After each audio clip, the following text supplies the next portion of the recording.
अंत भला तो सब भला। रोली की शादी उसके माँ बाप एक आलसी लड़के से करा देते हैं।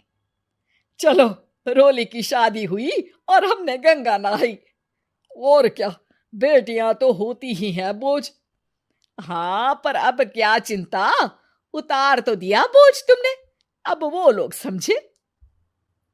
ससुराल में रोली का पति कहता है, देखो, मैं कोई काम नहीं करता, ये बात तुम्हारे मम्मी पापा को बता दी थी मैंने। अब जो किराया आता है दुकान का, उसी से घर का गुजारा करना है। कभी भूल से भी कोशिश ना करना किसी चीज की डिमांड की। क्या मम्मी पापा को पता था कि आप कोई काम नहीं करते? और क्या, बड़ा अच्छे से पता था।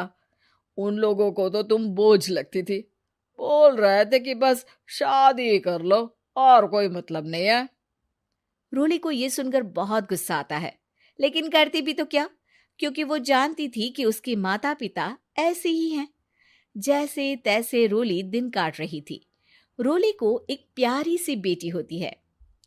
धीरे धीरे वो बड़ी होती है और उसके साथ उसकी जरूरतें भी बढ़ती जाती हैं। सुनिए जी, अब तो सिमी बड़ी हो रही है, उसका स्कूल में दाखिला कराना है। मैंने अब तक तो जैसे तैसे समय काट लिया, लेकिन मैं बच्ची की परवरिश में कोई कमी नहीं रखूंगी। अरे क्या है यार, अब तो लगता है कोई ना कोई काम ढूंढना ही पड़ेगा।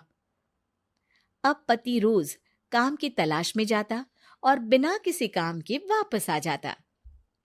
रोली समझ जाती है कि पति के अंदर अब काम करने की क्षमता नहीं है। वो बेटी को उच्च शिक्षा देने के लिए कुछ करना चाहती थी, लेकिन करती तो क्या करती।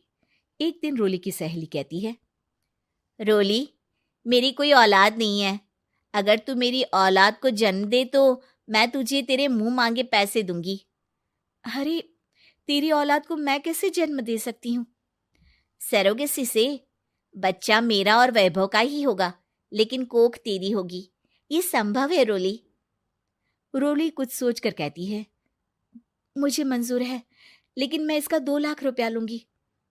अरे कोई बात नहीं, मुझे मंजूर है। रोली खुश हो जाती है कि एक बच्चा पैदा करने का उसे 2 लाख रुपया मिलेगा। वो घर आकर पति को बताती है, वो भी खुश हो जाता है। अब क्या था, डॉक्टर के पास जाकर सहेली का बच्चा रोली की कोख में पलने लगता है। मुझे 20,000 चाहिए मेरे बेटी के एडमिशन के लिए। हाँ हाँ ठीक है, मैं उसके एडमिशन से लेकर सारे खर्चे उसके अकाउंट में डाल रही हूँ। रोली की बेटी का एडमिशन हो जाता है। रोली को लगता है कि वो अब सब कुछ ठीक कर देगी। दिन और महीने आगे बढ़ते हैं। अब एक दिन, एक बात कहूँ जी, काश इस बच्चे को मैं रख पाती। मैं अब इससे काफी जुड़ गई हूँ। अरे यार, पता नहीं किसका बच्चा है, अपने पास है ना अपनी मुन्नी। हाँ, लेकिन अब मैं भी इस बच्चे से जुड़ाव फील करने लगी हूँ। लेकिन मैं ये जानती हूँ कि ये मेरा बच्चा नहीं है। दोनों की जिंदगी ठीक चल रही थी, लेकिन कहते ना कि सुख का पल ज्यादा लंबा नहीं होता। एक दिन रोली की सहेली का फोन आता है। रोली, मुझे अब ये बच्चा नहीं चाहिए, मैं अपने पति को छोड़ रही हूँ। अरे लेकिन मुझे पैसों की जरूरत है, बच्चा तुम्हारा है, मैं क्या करूंगी? सहेली बिना कुछ बोले फोन काट देती है, फोन स्विच ऑफ कर देती है। लेकिन रोली के जीवन का तूफान यहीं नहीं रुकता। रोली, मैं इतना भार नहीं उठा सकता। आज पढ़ाई का पैसा मांग रही हो, कल को शादी, कॉलेज और पता नहीं क्या क्या। मैं तुम्हें छोड़ रहा हूँ, अपनी बच्ची उठाओ और निकलो इस घर से। अरे पर मैं कर तो रही हूं ना बच्चे के लिए काम, आप आराम से रहिए ना। क्या काम कर रही हो, देख रहा हूं मैं। ये छोटा शहर है, यहाँ लोगों को बात बनाते वक्त नहीं लगता।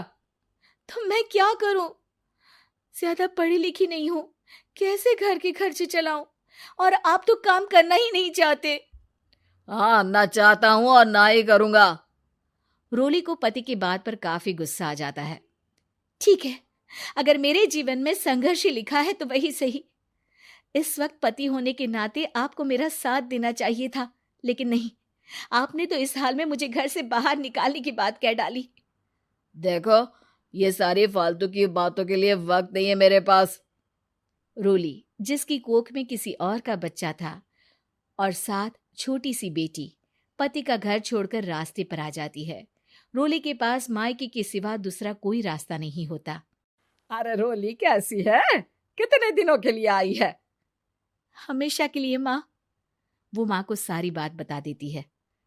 ओए लड़की, इतनी हिम्मत का काम कर लिया। अरे ना ना, यहाँ कोई जगह नहीं है। तुम तो अपना बोरिया बिस्तर उठाओ और निकलो यहाँ से। रोली के पास अब मायके का रास्ता भी नहीं बचता।